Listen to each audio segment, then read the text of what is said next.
በስመ አብ ወወልድ ወመንፈስ ቅዱስ አሐዱ አምላክ አሜን። በክርስቶስ ክርስቲያን፣ በወልድ ውሉድ፣ በመንፈስ ቅዱስ መንፈሳውያን የተባላችሁ የእግዚአብሔር ቤተሰቦች፣ የቅድስት ድንግል ማርያም የአስራት ያደራ የጥበቃ ልጆች፣ በወደደን ባፈቀረን በክርስቶስ ፍጹም ሰላምታ ሰላም እላችኋለሁ። የአምላካችን የእግዚአብሔር ስሙ የተመሰገነ ይሆንልን። የእናቱ የእናታችን የቅድስት ድንግል ማርያም ለስሙ አጠራር ክብሩና ምስጋና ይግባት።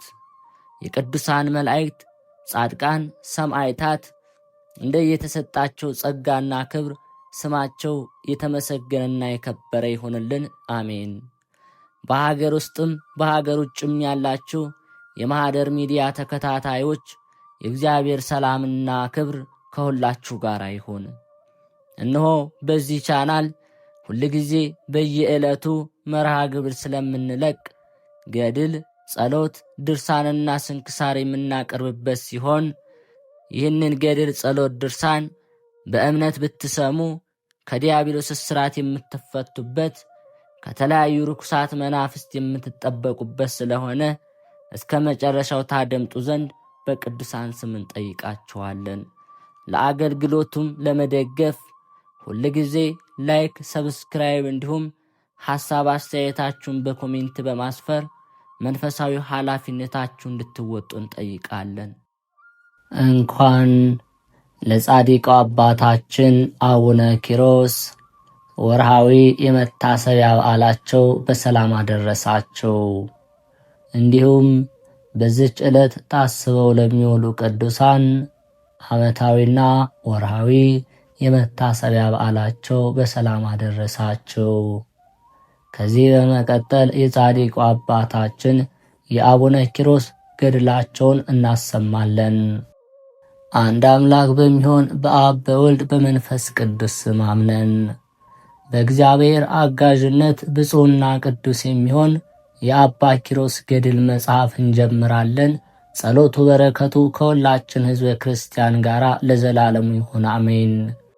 በሮም ሀገር እግዚአብሔርን የሚፈራ ስሙ ዮሐን የሚባል አንድ ሰው ነበር። በአባቱ ዙፋን ተቀመጠ፣ ድንቅ ሥራንም ሠራ። አባቱ ከሠራው ሥራ ምንም አላጎደለም። 60 ዓመት ኖረ። ስሙ አብያ የሚባል ልጅም ወለደ፣ በክብርም አረፈ።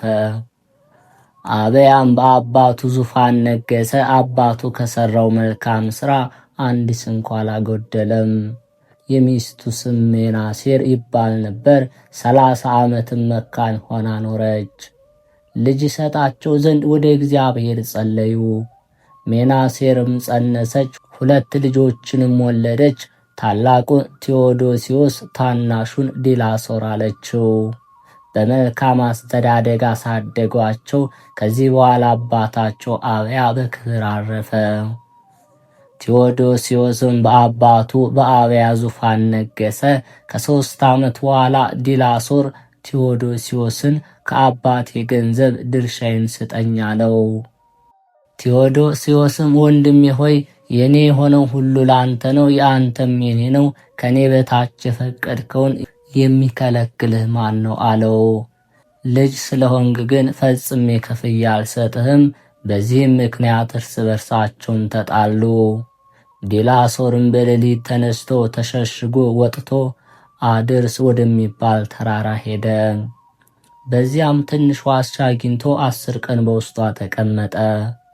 መንፈስ ቅዱስም ኪሮስ ሆይ ብሎ ጠራው። ለብዙዎች አባት ትሆናለህ፣ በቃልህም እንክርዳድ ኃጢአት ይነቀላል፣ ጽድቅ ስንዴም ያፈራል።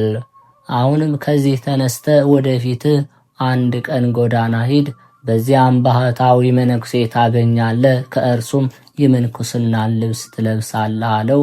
ይህንንም ብሎት ከእርሱ ተሰወረ።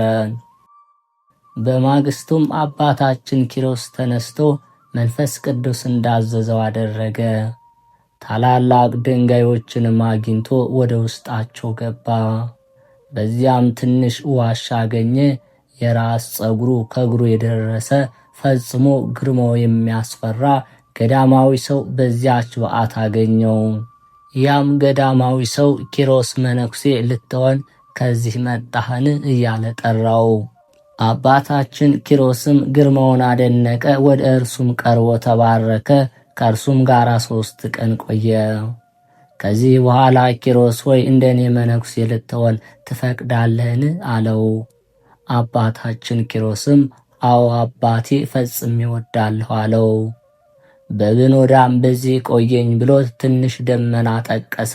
ወደ እርሱም መጣች። በላይዋ ተቀምጣ ወደ አስቄጥስ ገዳም ወደ አባ ተርዋ ሄደ። በዚህም ቅዱስ የሆነ ልብሰ ምንኩስናን ከአበምኔቱ አባ ተርዋ ተቀበለ። ከዚህ በኋላ በደመና ተጭኖ አባታችን አባ ኪሮስ ካለበት ከበዓቱ ደረሰ። ከደመናውም ወረደ። አባታችን አባ ኪሮስም ባየው ጊዜ እጅ ነስቶ በክብር ተቀበለው። ከዚህ በኋላ ያ ቅዱስ የሆነ የምንኩስናን ልብስ አለበሰው። ለአባ በብኖዳ ሰርክ የመላእክት አለቃ ቅዱስ ሚካኤል ሰማያዊ ህብስት፣ ሰማያዊ መጠጥ ዘወትር ያመጣለት ነበር። አባታችን አባ ኪሮስም ለአባቱ በብኖዳ እየታዘዘ 40 ቀን ቆየ። ከዚህ በኋላ ከዕለታት አንድ ቀን አንድ የገዳም ሰው ወደ አባ በብኖዳ መጥቶ እጅ ነሳው። እስከ ሰርክም ከእርሱ ጋር ቆየ። አባ በብኖዳ አባ ከወዴት ነው የመጣኸው? አለው። የአዝቄጥስ ገዳም ከምትሆን ደብረ ቶና ነው አለው። አባ በብኖዳም ከአዝቄጥስ መጣው ስላለው ፈጽሞ ወደደው። ያም እንግዳ መነኩሴ የአባ በብኖዳን ማደሪያ አየ። ስራ ስርም የሆነ የዛፍ ፍሬ በዚያ አላገኘም። አባ በብኖዳን ዛሬ ምን እንበላለን አለው። አባ በብኖዳም ፈጣሪያችን ይሰጠናል። ያም መነኩሴ እኛ ስራ ስር የዛፍ ፍሬ እንሰበስባለን፣ ይህ መነኩሴ ግን የማይሰበስበው ስለምንድን ነው? እንደኛ ሰው አይደለምን? እያላደነቀ አባ በብኖዳም በመንፈስ ቅዱስ አውቆ አባ ለምን እንደዚህ ታስባለህ? እኔም በብዙ ኃጢአትና በደል ያለው እንደ አንተ መነኩሴ ነኝ አለው። ይህንንም ነገር ሲነጋገሩ ሰርክ ደረሰ። አባ በብኖዳም ያን እንግዳ ወደ እግዚአብሔር እንዲጸልይ ዘንድ ተነሳለው። ተነስተውም አቡነ ዘበሰማያትን ጸሎተ ወንጌልን ጸለዩ። የድኅነታችን ፈጣሪ እግዚአብሔር ሆይ ሌሊቱን ሁሉ በሰላም አሳድረን የሚለውን እስከ መጨረሻው ጸለዩ። ይህንንም ሲጸልዩ በዚህ ዓለም የሚመስለው የሌለ ፈጽሞ ደስ የሚያሰኝ መልካም መዓዛ ሸተተ። የመላእክት አለቃ ቅዱስ ሚካኤል የተዘጋጀ ማዕድን ወይን የሞላበትን ጽዋ ይዞ መጣ። አባ በብኖዳም ቅዱስ ሚካኤልን ባየው ጊዜ ከእጁ ተቀበለ። ያ እንግዳ መነኩሴ ግን ቅዱስ ሚካኤልን አላየውም። ይህ መነኩሴ መሰሪ ነው። አስቀድሞ ያላየሁትን ህብስትና ጽዋ ወይን ከወዴት አገኘው እያለ በልቡ አሰበ። አባ በብኖዳም ያ እንግዳ መነኩሴ በልቡ ያሰበውን አውቆ አባ ለምን በልብህ ክፉ ታስባለህ? አለው። ያም እንግዳ መነኩሴ በልቡ ያሰበውን አባ በብኖዳ ስለነገረው አደነቀ።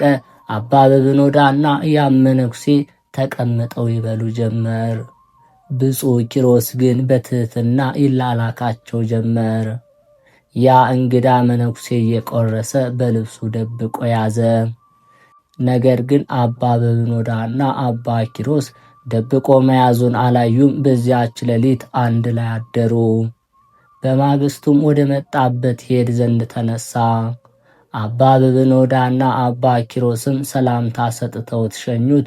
መንገዱንም ሄደ። በአዝቄጥስ የምትኖሩ ቅዱሳን መነኮሳት ኑ ተሰብሰቡ ብሎ ጮኸ። መነኮሳቱም ሁሉ ወደ እርሱ ተሰበሰቡ። ያን ጊዜ ከአባ በብኖዳ ሸሽጎ ያመጣውን በረድ የሚመስል ሰማያዊ ህብስት አሳያቸው። እነርሱም ከእጁ ተቀብለው ከወዴት አገኘኸው አሉት። በዮርዳኖስ በረሃ ውስጥ አንዲት ዋሻ አለች። በውስጧም በብኖዳ የሚባል አንድ መሰሪ አለ።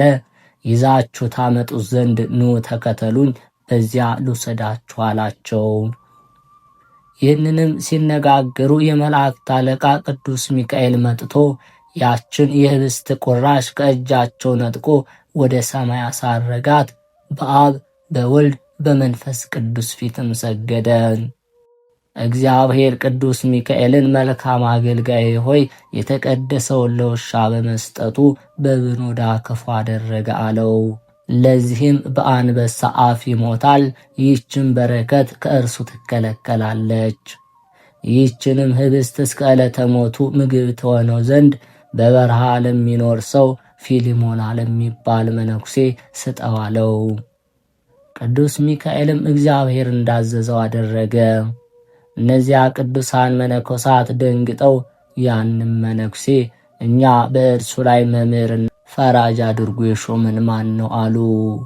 ያም መነኩሴ ይህን የቅዱሳንን ቃል ከሰማ በኋላ ፈጽሞ አዘነ። ወደ ማደሪያውም ሄዶ ታንቆ ሞተ።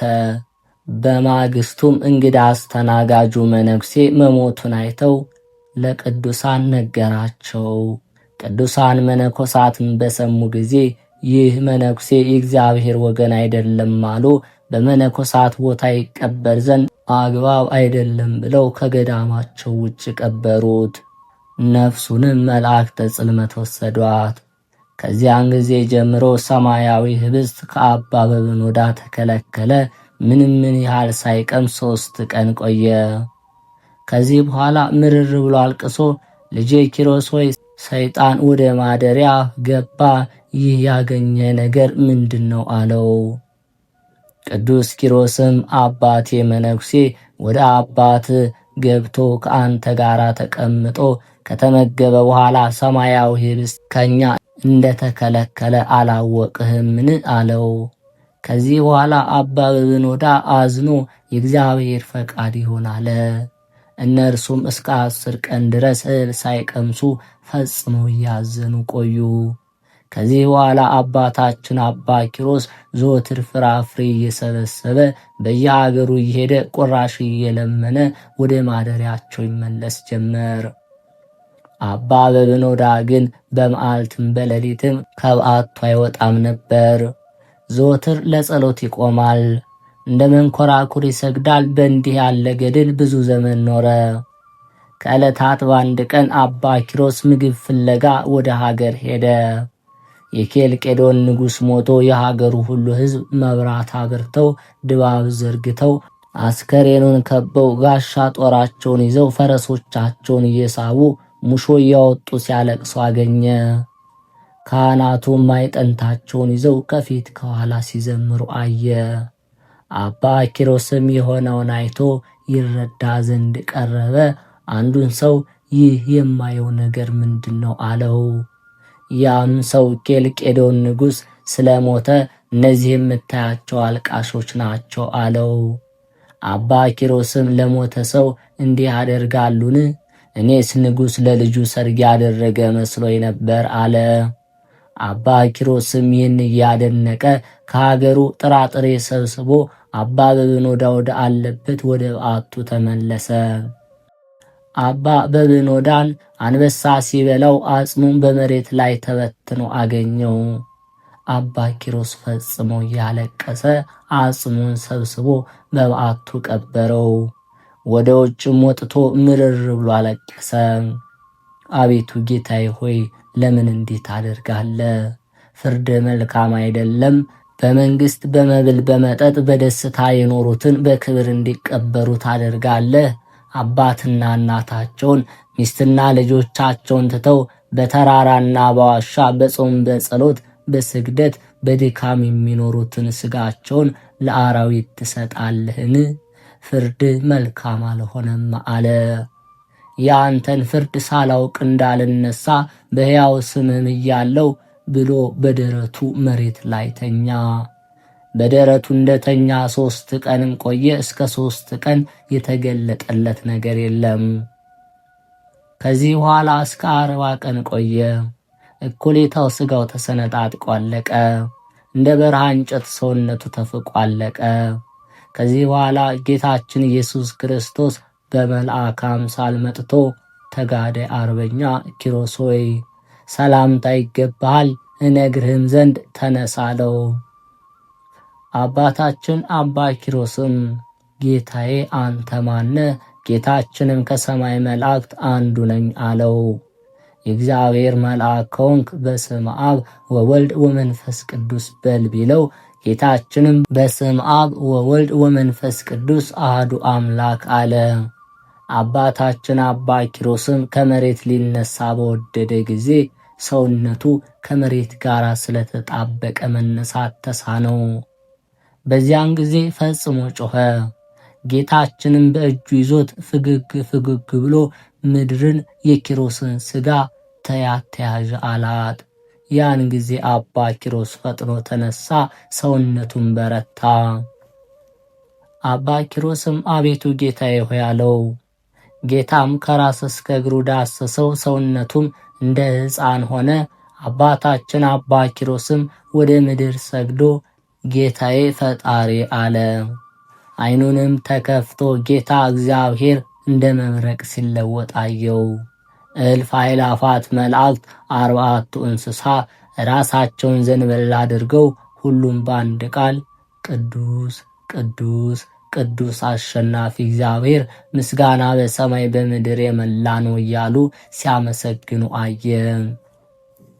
አባታችን አባ ኪሮስን ፈጽሞ እያደነቀ አንተ ጌታዬ ማንህ እያለ ወደ ምድር ሰገደ። ጌታም አንተ ስለ እኔ በዚህ ዓለም የምታገኘውን ኃላፊውን መንግሥት ሚስትን ልጅን የተውክልኝ የድንግል ማርያም ልጅ ኢየሱስ ነኝ አለው። ወዳጄ ኪሮስ ሆይ እውነት እልሃለሁ ስለ ተወከው ሁሉ የብዙ ብዙ እጥፍ ይሰጥሃል ብዬ እነግርሃለሁ። እንደ አንተ ትዕግሥትን ገንዘብ ያደረገ በምድር ላይ አላገኘሁም አለው። ሥራው እሪያ ለሆነ ከምድያም የወጣ በዚያ መጻተኛ መነኩሴ የተቀደሰውን ህብስት ለምን ሰጣችሁ? ስለዚህ ነገር በፊቴ እንዳይወቀስ የብኖዳን ሥጋ አንበሳ ይበላው ዘንድ ሰጠሁ አለው። ለሁሉም እንደ ሥራው ይከፈለዋል። በዚህ ዓለም ፈጣሪው የገሰጸው ሰው ንዑድ ክቡር ነው ያለውን አልሰማህምን? አለው። ከዚህ በኋላ አባታችን አባ ኪሮስ ጌታዬ ፈጣሪ ፍርድህ ቅን ነው አለው። ጌታችንም የነፍስን ከሥጋ መለየት ታይ ዘንድ ወደ ሀገሩ ሁሉ ትሄድ ዘንድ ከዛሬ ጀምሮ አዝሃለሁ፣ ካየህም በኋላ ወደ በዓትህ ተመለስ ብሎት ከእርሱ ተሰወረ። ከዚያን ጊዜ ጀምሮ አባታችን አባ ኪሮስ በየሀገሩ ይዞር ጀመር። ከዚህ በኋላ ከዕለታት አንድ ቀን ተነስቶ ሲሄድ አንድ ሀገር ደረሰ። በዚያም ፈጽማ የታመመች አንድ ሴት አገኘ። ወዳለችበትም ቤት ገባ። መላእክትን በአጠገቧ ሲመላለሱ አየ። በእጃቸው መሰንቆ የያዙ አሉ፣ የገነት አበባ የያዙ አሉ፣ ልብሰ መንግሥት የያዙ አሉ፣ የጽድቅ ድባብም የያዙ አሉ። ሁሉም በአንድነት ፈጽሞ ደስ ይበልሽ፣ ከመከራ ወደ ዕረፍት፣ ከችግር ወደ ብልጽግና ነይ ይሏታል። እንደ ግድግዳ ከበው ይህን ሲነጋገሩ ከመላእክት አንዱ ስሙ ገብርኤል የሚባል ወደ እነርሱ መጣ።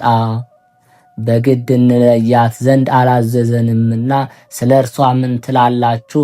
የገነት አበባን አሽትቷት አላቸው። እንዳዘዛቸው አደረጉ። ነፍሷን በመዓዛ ገነት በተመስጦ ከሥጋዋ ተለየች።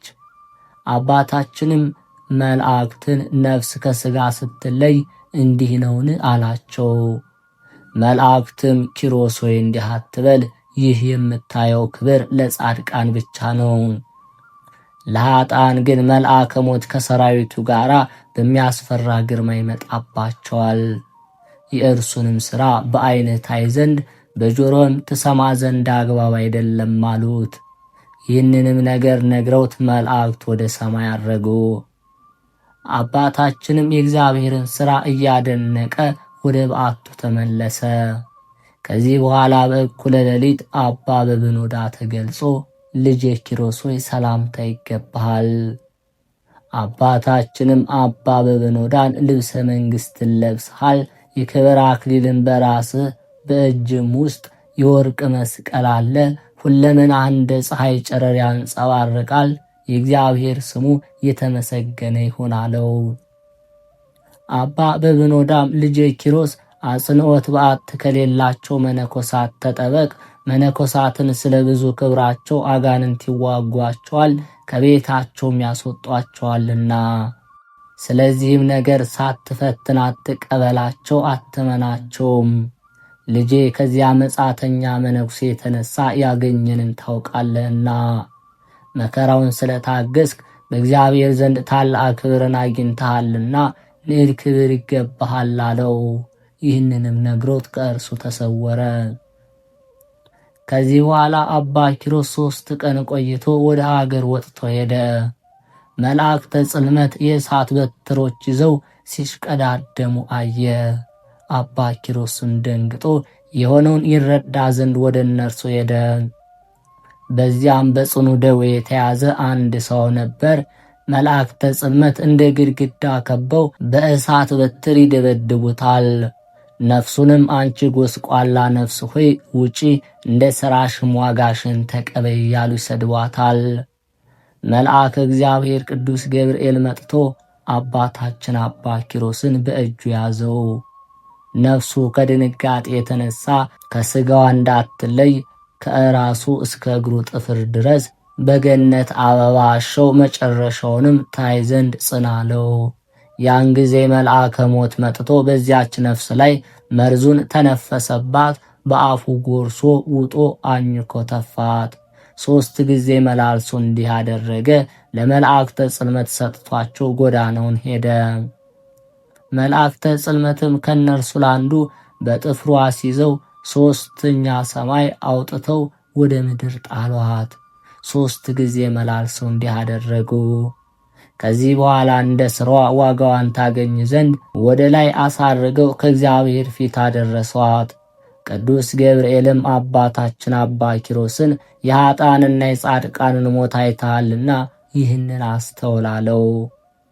አባታችንም አባ ኪሮስ ከድንጋጤው የተነሳ ታመመ፣ መናገርም ተሳነው። ቅዱስ ገብርኤልም ኪሮስ ሆይ አንተም እንዲህ ትገራለህን? አንተም እንዲህ ትገረማለህን? አለው። ይህንን ብሎት በፊቱና በሁለቱ ጆሮ እፍ አለበት፣ ልቡንም ዳሰሰው። ፍርሃትና ድንጋጤ ከእርሱ ተወገደ። መልአኩ ቅዱስ ገብርኤልም ወደ ላከው ወደ ሰማይ አረገ። አባታችን አባ ኪሮስም ፈጽሞ እያዘነ ወዮልኝ፣ ወዮት አለብኝ፣ የማዝነው ለዚያ ሰው ብቻ አይደለም ለራሴ ነው እንጂ እያለ ወደ በዓቱ ተመለሰ። ከዚያን ጊዜ ጀምሮ በሌሊትም በመዓልትም አልተኛም። በሰሜን በደቡብ በምስራቅ በምዕራብ እንደ መንኮራኩር ይሰግዳል። በየዕለቱ የሚሰግደው የስግደት ቁጥር 9,000 ነው። እንባውም እንደ ውሃ ይፈስ ነበር። ከዚህ በኋላ ጌታችን መድኃኒታችን ኢየሱስ ክርስቶስ ወደ እርሱ መጥቶ ወዳጄ ኪሮስ ሆይ ሰላምታ ይገባሃል። ይህንን ያህል መከራ የምትቀበል ለራስህ ብቻ ነውን? ወይስ ሌሎችም ከገሃነም ይድኑ ዘንድ ነው አለው። አባታችን አባ ኪሮስም ወዳጄ አንተ ማነህ? ተወኝ፣ ለራሴ ብቻ አይደለም አለው። ጌታችንም አታውቀኝምን? አለው። አባታችንም አላውቅህም አለው። ጌታችንም የፈጠረህ ማን ነው አለው። አባታችንም አባ ኪሮስ የፈጠረኝ የድንግል ማርያም ልጅ ኢየሱስ ክርስቶስ ነው አለው። ጌታም ፍግግ ብሎ ካየው መከራ የተነሳ ልቦና ለምን ይሰጥማል አለው። አባታችንም ወደ ጌታ መለስ ብሎ በሚያውቀው አርአያ አየው። ዳግመኛ መልካቸው ግርማቸው የራሳቸው የሆነ ቅዱሳን መላእክት በፊት በኋላው በቀኝ በግራው ከትመው አየ። ሁሉም በአንድ ቃል ቅዱስ ቅዱስ ቅዱስ አሸናፊ እግዚአብሔር ምስጋና በሰማይና በምድር የመላ ነው እያሉ ያመሰግናሉ። አባታችን አባ ኪሮስም ፈጽሞ እያመሰገነ እያደነቀ ሰግዶ ጌታዬ ፈጣሪ አለ። ጌታችን ኢየሱስ ክርስቶስም ከዛሬ ጀምሮ እስከ ዘላለሙ ድረስ ቃል ኪዳን ሰጠው ካለው በጸሎት የሚታመኑ ሁሉ ኃጢአታቸውን ይቅር እላቸዋለሁ። በፍጹም ልቦናው አምኖ መታሰቢያን የሚያደርግ ከአንተ ጋር ወደ መንግሥተ ሰማይ ይግባ። ከእንጀራ እስከ ቀዝቃዛ ውሃ የሰጠ ኃጢአቱ ይሰረይለታል። በበዓልህ ቀን ዕጣን ለቤተ ክርስቲያን የሰጠም ከአንተ ጋር መንግሥተ ሰማያት ይገባል። አባታችን አባ ኪሮስም ሥልጣንህ የባሕሪ የሆነ ጌታዬ ፈጣሪ ብሎ ሰገደ። በፊትህ ባለሟልነት ካገኘው አባቴንና እናቴን ዘመዶችን ማርልኝ አለው። ጌታችንም በዘመድ የከበርክ ወዳጅ ኪሮስ በእናትና በአባትህ በዘመዶችም ኃጢአት አላገኘሁም። ስለዚህ ለወቀሳ ካንተ ጋር ወደ መንግሥተ ሰማያት ይግቡ አለው። ዳግመኛም አባታችን አባ ኪሮስ ሰግዶ በፊትህ ባለሟልነት ካገኘው አባቴ በብኖዳ ከአንበሳ አፍ ያስገደለ ያን መነኩሴ ማርልኝ አለው። ጌታም መልሶ ክፉ ላደረገባችሁ መልካም ማድረግ ለጻድቃን ሥራቸው ነው። ወዳጄ ኪሮስ አባት በብኖዳን በአንበሳ አስገድሎ ሰማያዊ ህብስትንም ከለከለህ እንጂ ምን አደረገልህ? ወዳጄ አላስተዋልክምን? ወንድሙ በብኖዳን አስገደለ፣ ራሱንም ገደለ። ከዚህ የሚበልጥ ኃጢአት አለን? እንዴት እምረዋለሁ አለው። አባታችን አባ ኪሮስም ጌታዬ ምን ገዶ ብቻ ማርልኝ አለው። ጌታም የግፈኞችን ደም የምከፍል እኔ እግዚአብሔር ነኝ፣ ስለ እነርሱ ለምን ምሕረት ትለምናለህ አለው። አባታችንም ጌታዬ ማርልኝ፣ ካልማርከው ግን እኔንም እርሱ ካለበት ጨምረኝ አለው። ጌታችንም ለአንተ እንደ ፀሐይ ጨረር የሚያበራ በረከት የመላበት ሀገር ልብሰ መንግሥትና አክሊል አዘጋጅቼልህ ነበር፣ ለእርሱ ልሰጠው ነው አለው። አባታችንም አዎን አቤቱ ብቻ ማርልኝ እንጂ የወደድከውን አድርግ አለው። ጌታችንም የአባ ኪሮስን ሰውን መውደድ አድንቆ የሰጠውክን ክብርና ዋጋ አልነሳህም፣ ይልቁንም በአክሊል ላይ አክሊል፣ በሀገር ላይ ሀገር፣ በመንግሥት ላይ መንግሥት ጨምርልሃለሁ እንጂ አለው። ከዚህ በኋላ ጌታችን ያን መነኩሴ ያመጡት ዘንድ አዘዘ። ፈጥነውም አመጡት። አባታችን አባ ኪሮስም ስላንተ ምሬዋለሁና ተነስ አለው። አባታችን አባ ኪሮስም የክርስቶስን ምሕረቱንና ቸርነቱን አደነቀ። ጌታም ያን መነኩሴ ወደ ረፍት ቦታ ይወስዱት ዘንድ አዘዘ። ከዚህ በኋላ ጌታችን ኢየሱስ ክርስቶስ በታላቅ ክብር ወደ ሰማይ አረገ። አባታችን አባ ኪሮስም አጋንንትን እንደ ሰው እስኪገዛቸው ድረስ ደርሶ በጾም በጸሎት በስግደት በምልጃ ኖረ። ዜና ተጋድሎ በየሀገሩ ተሰማ። ከዚህ በኋላ ሰይጣን መነኩሴ መስሎ ወደ እርሱ መጥቶ በፊቱ ሰገደለት፣ እንዲህም አለው፦ አባ አኗኗሩ ሁሉ በሐሰትና በዝሙት የሆነ የሰውን ሥጋ የሚበላና የሰውን ደም የሚጠጣ እንደ አንተ ማን ነው? ሥራ ሁሉ በየአገሩ ተሰምቷል አለው። አባታችንም አባ ኪሮስ እርኩስ መንፈስ መሆኑን አውቆ በልቡ አባቴ በብኑዳን የገደለ ሳይሆን አይቀርም አለ። ቃሉንም መልሶ ከወዴት መጣ? ሀገርህስ ወዴት ነው አለው። ያም ርኩስ መንፈስ አንተ በድካምህ ያለ ስትሆን ምን አገር ታውቃለህ አለው።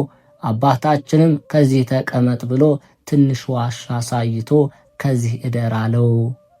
ብፁዕ ኪሮስም በቀኝ በኩል ወደ በዓቱ ተመልሶ ይህ ርኩስ መንፈስ ካልቀደምኩት በላይ ላይ ይህን ድንጋይ ይጭንብኛል ብሎ በልቡ አሰበ። ያም ርኩስ መንፈስ ሳይቀድመው ፊቱን ወደ ምስራቅ መልሶ እጁን ወደ ሰማይ ዘርግቶ አቤቱ ጌታዬ እለምንሃለሁ፣ ጸሎቴንም ስማኝ። ስለ አንተ ፍቅር አባትንና እናትን ሚስትንና ልጆቹን ወንድሞችንና የዘመድን ፍቅር ሁሉ ትቻለሁና አንተ ለምኑ ይሰጣችኋል፣ አንኳኩ ይከፈትላችኋል ብለሃልና ያላንተ ረዳት የለንምና ይህ ርኩስ መንፈስ መውጫ እንዳያገኝ ይህ ድንጋይ በላዩ ተጭኖ ይደፍነው ዘንድ እዘዝ እያለ ጸለየ። ፈጥኖም እንደ ቃሉ ተደረገለት። አባታችን አባ ኪሮስም በአብ በወልድ በመንፈስ ቅዱስም እዘረጋለሁ እያለ ሮጦ ደረሰ። በደስታ እየዘለለ ምስጋናን የተመሰገነ እግዚአብሔር እናመሰግነዋለን አለ። በመዝሙርና በማኅሌት እልል እንልለታለን። እግዚአብሔር በሰልፍ ጊዜ የበረታ ነው፣ ድንቅ ተአምራትን አደረገ። ቅዱሳን መላእክት ለእኔ ለድሃ አገልጋይህ ያደረገውን ድንቅ ተአምራት ያዩ ዘንድ ይምጡ አለ። ሰይጣንም ጮኸ፣ አባ ኪሮስ ሆይ መቼ ነው የምትዘጋኝ አለው። አባታችንም ክርስቶስ ዳግመኛ እስኪመጣ ድረስ ነው አለው። ሰይጣንም ወዮልኝ ወዮታ አለብኝ፣ ሳልቀድምህ ቀደምከኝ አለ። አባታችንም ዛሬ ፈጣሪ ረዳኝ አለ። ቀዳዳ ባገኝ ብሎ ዋሻዋን ዞራት። ስቁረት ባገኘ ጊዜ በሥላሴ ስም በትምህርተ መስቀል አማተበባት። ድንጋዩም ፈጣሪ እስከሚመጣ ድረስ ጽኚ እንዳትናወጭ አላት። ሰይጣን ግን ድንጋይዋን ተሸክሞ በአባ ኪሮስ ላይ ይጭንበት ዘንድ ወዶ ነበር። የእግዚአብሔር መልአክ ወርዶ ከፊተኛው ጥበብህ የኋለኛው ጥበብህ በለጠ። ሰይጣን ዛሬ በዝች ድንጋይ ሊፈጭህ ወዶ ነበር። በላዩዋ ባማተብክ ጊዜ እንደ አድማስ ደንጊያ ከበደች።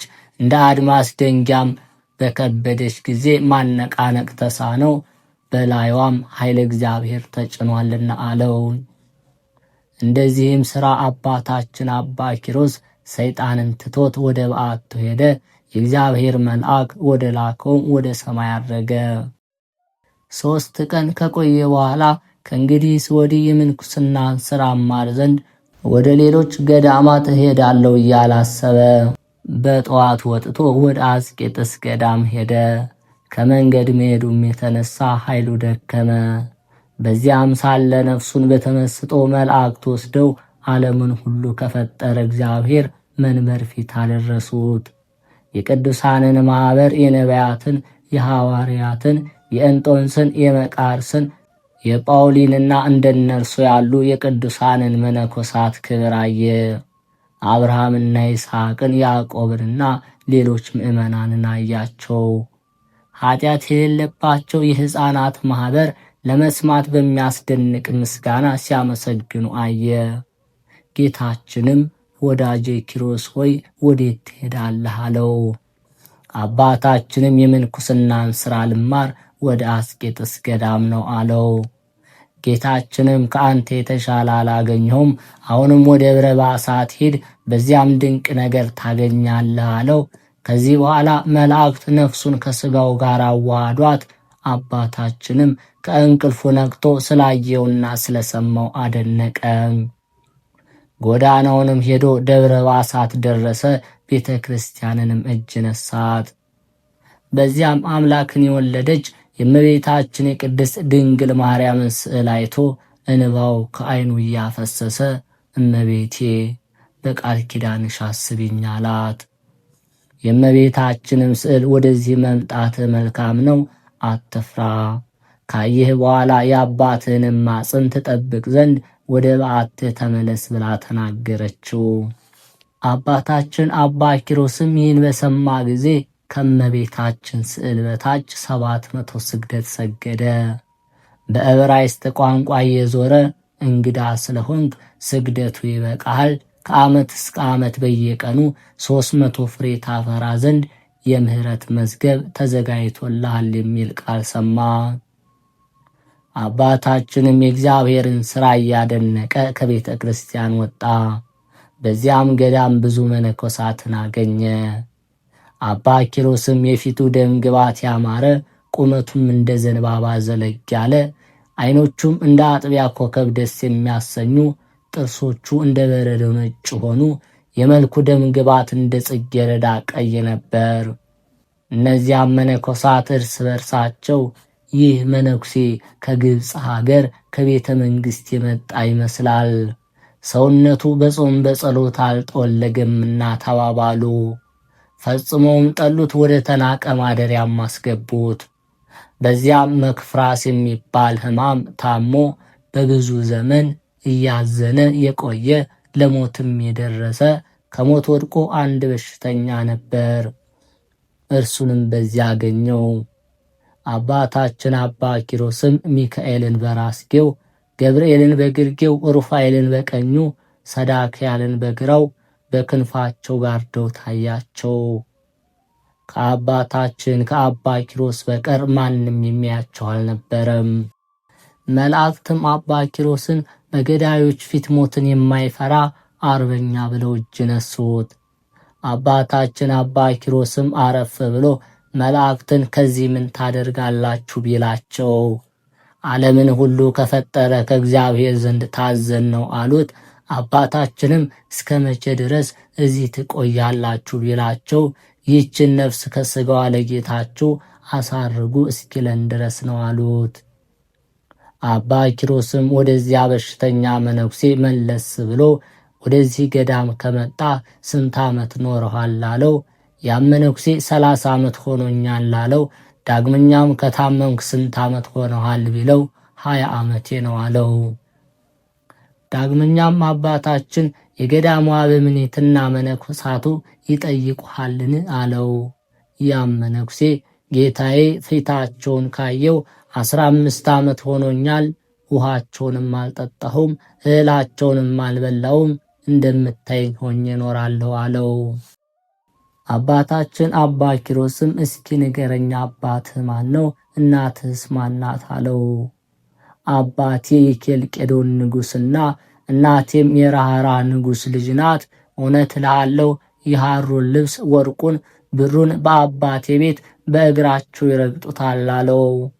አባታችን አባ ኪሮስም ወደዚህ ገዳም ማን አደረሰ ቢለው ያም ድውይ መነኩሴ እንዳንተ ያሉ 3 ሰዎች መጥተው በአባቴ ቤት አደሩ። በእኩለ ሌሊት ፊቱ የሚያበራ ሰው መጥቶ ሚሳኤል ሚሳኤል ሚሳኤል ብሎ ጠርቶ ሲነጋገር ተነስተ ከነዚያ ቅዱሳን መነኮሳት ጋር ሄዳለኝ። በዚህ ምክንያት ወጥቼ እነርሱን ተከትዬ ወደዚህ ገዳም ገባው። መልካም ሥራ ባልሰራ እንደነርሱ መነኩሴ ሆኜ ኖርኩ አለው። አባታችን አባ ኪሮስም አጽናና ዘንድ ስማ አለው። አኗኗሩ በገዳም የሆነ ፍጹም ድሃ የሆነ ስሙ በብኖዳ የሚባል አንድ ባህታዊ መነኩሴ ነበር። ሰይጣን ክፉ ነገር አምጥቶ አሳተው። እግዚአብሔርም ሥጋውን ለአንበሳና ለሰማይ አእዋፍ ሰጠ። እርሱም ከሮም ንጉሥ በታች የሚገዛ በዘመድ የከበረ የኬፋስ ንጉሥ ልጅ ነበር።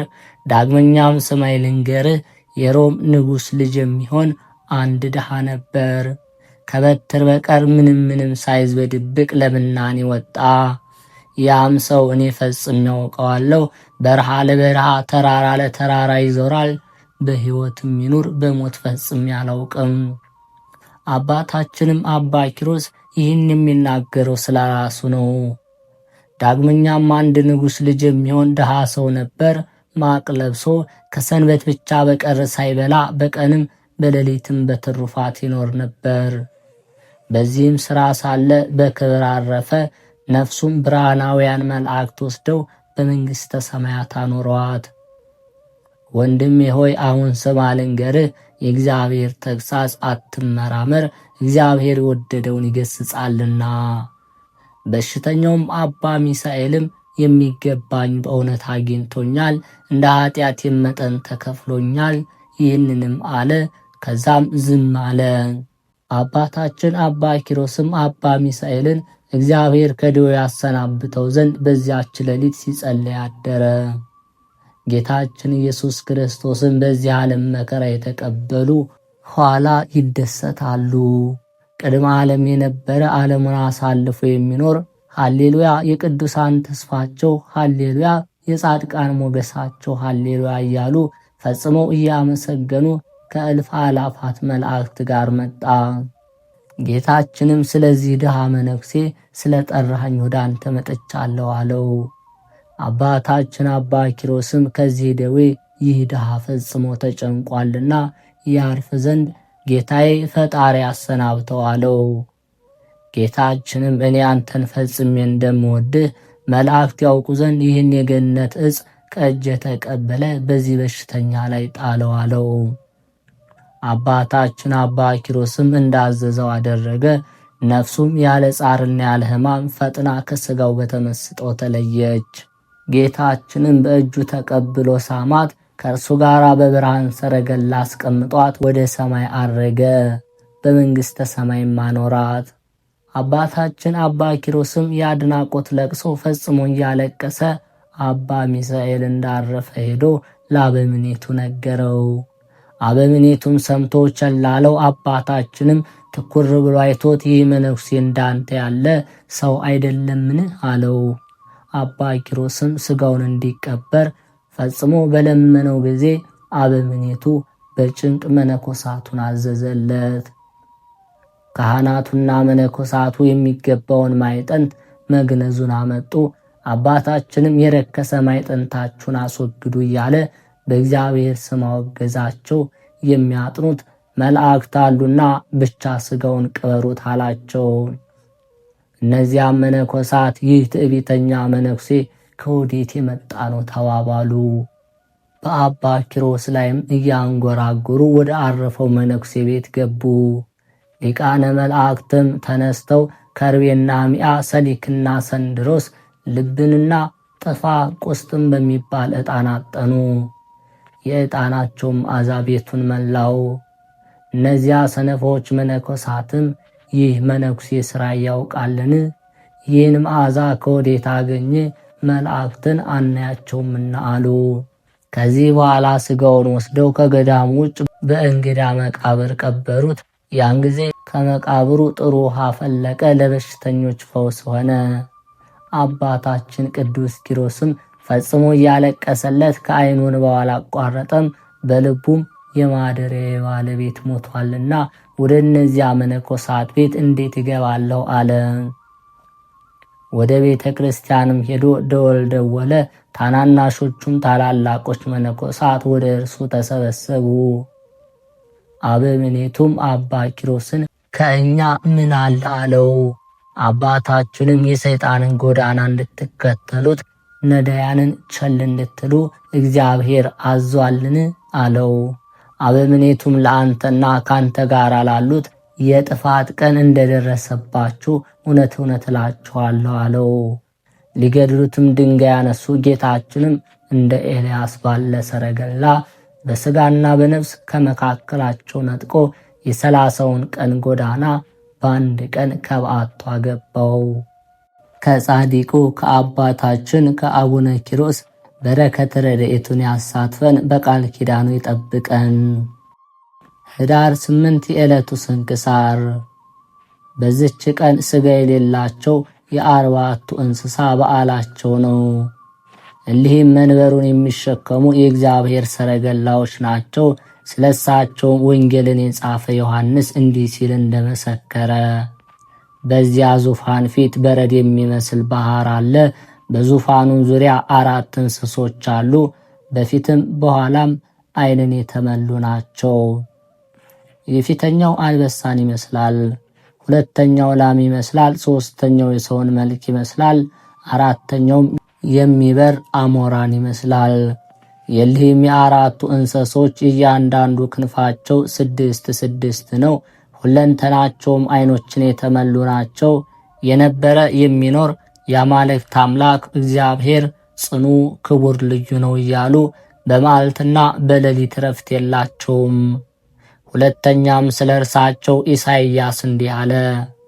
ከዚህ በኋላ ንጉሡ ዖዝያን በሞተ ጊዜ አሸናፊ እግዚአብሔርን ሰፊ በሆነና ከፍ ከፍ ባለ ዙፋን ላይ ተቀምጦ ብርሃኑን ቤቱን ሞልቶ ሱራፌልም በዚያ ቆመው አየሁት። የአንዱም ክንፋቸው 6 ነው። በሁለቱ ክንፋቸው ፊታቸውን፣ በሁለቱ ክንፋቸው እግሮቻቸውን ይሸፍናሉ። በሁለቱ ክንፎቻቸው ከጽንፍ እስከ ጽንፍ ይበራሉ።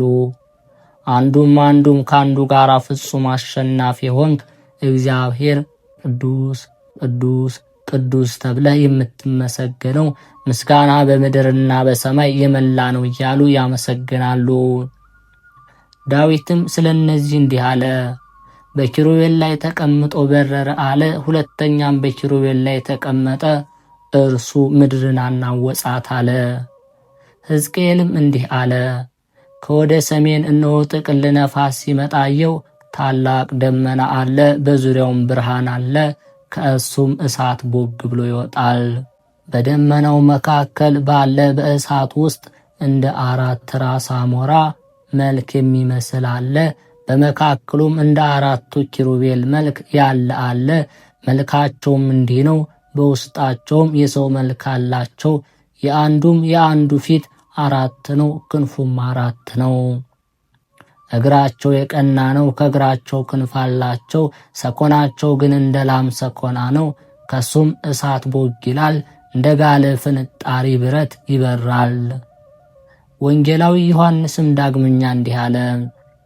በዚያ ዙፋን ዙሪያ ብዙ መላእክትን ድምፅ የእንስሶችም እሊያ አለቆችንም ቃል ሰማው። ቁጥራቸው 1000 አለቆች አሏቸው፣ ብዙ ናቸው። ለዚያ ለተገደለው በግ ኃይልን፣ ባለጸግነትን፣ ጥበብን፣ ጽናትን፣ መንግስትን፣ ክብርን፣ ጌትነትን፣ ምስጋናን ገንዘብ ሊያደርግ ይገባዋል ብለው በታላቅ ቃል ተናገሩ። በሰማይና በምድር ከምድር በታች በባህር ውስጥ በእነዚያም ውስጥ የተፈጠረው ፍጥረት ሁሉ ጌትነት፣ ክብር፣ ኃይል፣ በረከት በዙፋኑ ለተቀመጠው ለሱ ለበጉም ለዘላለም ይገባዋል አሉ። በእውነት ይገባዋል። እሊህም 4 እንስሶች አሜን ይላሉ፣ እሊያም አለቆች ይሰግዳሉ።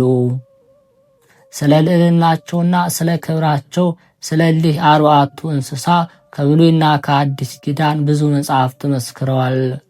መሐሪና ይቅር ባይ እግዚአብሔር ስለ ሁሉ የሰው ፍጥረት ይለምኑት ዘንድ ቀራቢዎች አደረጋቸው። ዳግመኛም እንዲህ ተባለ። ገጸ ሰብ ስለ ሰው ፍጥረት ይለምናል። ገጸ አንበሳ ስለ አራዊት ይለምናል። ገጸ ላም ስለ እንስሳ ይለምናል። ገጸ ንስርም ስለ አዕዋፍ ይለምናል። ከሰማይ ሰራዊት ሁሉ እነርሱ በእግዚአብሔር ዘንድ በባለሟልነት እጅግ የቀረቡ ናቸውና። ስለዚህም በዓለም ሁሉ በስማቸው አብያተ ክርስቲያናት እንዲታነጹ በዚችም ቀን መታሰቢያቸው እንዲደረግ የቤተ ክርስቲያን መምህራን አዘዙ። እነርሱ ስለ ሰው ወገን በእግዚአብሔር ዘንድ ይማልዳሉና። ለእግዚአብሔር ምስጋና ይሁን።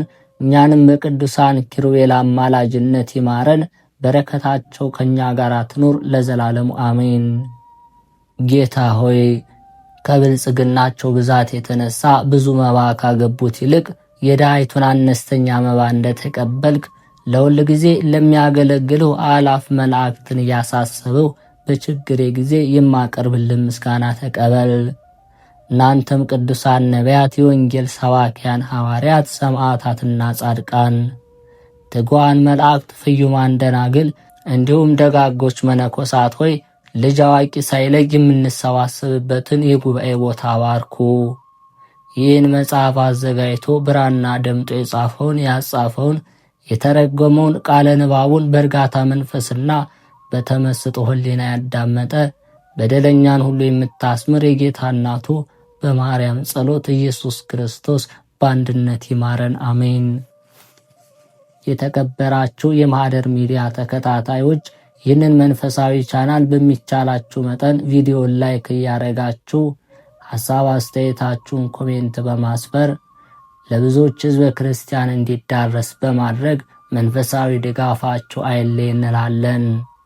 ይህን ስናዘጋጅ ብዙ ነገር መስዋዕት አድርገን ነውና እንደምታውቁት የሚረብሹ ነገሮች አንዳንድም አሉ። ሌሎችንም ተቋቁመን ነውና በእግዚአብሔር ስም ለብዙዎች እንዲደርስ እንዲሁም ቪዲዮ ላይክ ስታደርጉ ለብዙዎች ይዳረሳልና መንፈሳዊ ድጋፋችሁ በሀገር ውስጥ በሀገር ውጭ በስደት በስራ ላይ ያላችሁ ድጋፋችሁ አይለይ እንላለን።